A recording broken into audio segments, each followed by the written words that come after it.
दोस्तों शामिर इंस्पेक्टर ज़मीर के साथ मिलकर रात के अंधेरे में अपने बाबा नूरोज़ आदम को छुड़वाने को सोच रहा होता है। इंस्पेक्टर ज़मीर शामिर से कहता है, शामिर तुम्हारे बाबा को नवाबी कबीले से छुड़वाना इतना आसान नहीं है। हर जगह उनके बंदे हैं, ऐसा करना खुद को मौत की तरफ धकेलना है। शामिर कहता है, तुम फिक्र नहीं करो, मेरे पास एक रास्ता है जिसके ज़रिए हम नवाब को ख़त्म भी कर सकते हैं और साहब को छुड़वा भी सकते हैं। इंस्पेक्टर ज़मीर कहता है, कैसा रास्ता? शामिर इंस्पेक्टर से कहता है, दुनिया पर नवाबों की हवेली से आगे है और नवाबों के सारे बंदे दुनिया को कंट्रोल कर रहे हैं। हम ऐसा करेंगे, हम नवाबों की हवेली के पीछे से घुस जाएँगे और उन पर हमला कर देंगे। इस तरह हम नवाबों को भी ख़त्म कर सकते हैं और साहब को छुड़वा भी सकते हैं। दोस्तों इधर नवाब अना से ये कह रहा होता है कि तुम शामिर को हल्के में मत लो, वो नरोज आदम का बेटा है। मैं अच्छी तरह जानता हूँ वो क्या कर सकता है। अना अपने बाबा से कहती है, बाबा आप कैसी बातें कर रहे हैं? वो सिर्फ़ एक ज़िंदा लाश है, जहाँ तक मेरा ख़्याल है, ज़िंदा लाश कुछ भी नहीं कर सकती। बाबा अपनी बेटी से कहता है, गलतफ़हमी है तुम्हारी, शामिर के रगों में नरोज आदम का खून बहता है और मैं ये समझता हूँ नरोज आदम का बेटा शामिर हमारा तख्ता पलटने का ताकत रखता है।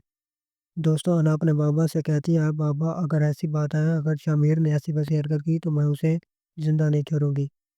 पहले जब मैंने शामिर पर हमला किया था तो मुझे दुःख हुआ था, लेकिन अब की बार मैं उसे कत्ल करके खुशी मनाऊँगी। दोस्तों ये कहकर अना अपने कमरे में चली जाती है और दोस्तों इधर शामिर और इंस्पेक्टर ज़मीर हमले की तैयारी कर रहे होते हैं।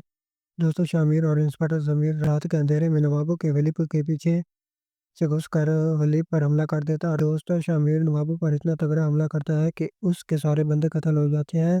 यहाँ तक कि शामिर नवाबों के खास बंदों को भी बंदी बना लेता है। दोस्तों अना अपनी बंदूक लेकर शामिर को कत्ल करने के इरादे से आ रही होती है। जब शामिर की नज़र अना पर पड़ती है तो वो उन पर भी बंदूक तान देता है।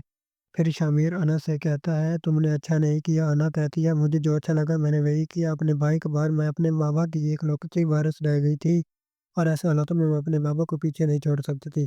शामिर कहता है, तो ठीक है, फिर आप मरने के लिए तैयार हो जाओ। दोस्तों इसके बाद इंस्पेक्टर ज़मीर शामिर के सामने नवाब को घुटनों में लाकर बिठा देता है। अना अपने बाबा को इस हालत में देखकर रोने लग जाती है। शामिर अना से कहता है, तुम फिक्र नहीं करो, मैं तुम्हें मारूंगा नहीं। इसके बाद वो नवाब से कहता है, नवाब तुम्हें ये बात ज़रूर याद रहेगी कि जो नूरोज़्ज़म कर सकता है तो उसका बेटा भी वही कर सकता है। इंस्पेक्टर ज़मीर शामिर से कहता है, शामिर ऐसी गलती मत करो, ऐसा मौका बार-बार नहीं आएगा। शामिर कहता है, बाद में जो होगा वो बाद में देखेंगे। पहले इसने मेरी जान बख्शी थी और मुझ पर एहसान किया था और शामिर नूरोज़्ज़म किसी का एहसान नहीं रखता, इसलिए मैं इसे ज़िंदा छोड़ रहा हूँ। दोस्तों इसके बाद शामिर अपने बाबा नूरोज़्ज़म को छुड़वा कर अपनी हवेली ले जाता है और एक बार फिर से दुनिया भर को अपने कंट्रोल में ले लेता है। दोस्तों जब शामिर घर पहुंचता है तो नूरोज़्ज़म उसका माथा चूम लेता है और उससे कहता है, बेटा मुझे फ़ख्र है तुम पे। तुमने जो आज किया है नवाबों की पुश्त याद रखेंगी। अब देखना मैं नवाबों को किस तरह मत्ती की धूल चखाता हूँ। दोस्तों इधर नवाब अना से लड़ रहा होता है कि देखा तुमने किस तरह नूरोज़्ज़म का बेटा नूरोज़्ज़म हमसे छीन कर ले गया और हम हाथ मलते देखते रह गए।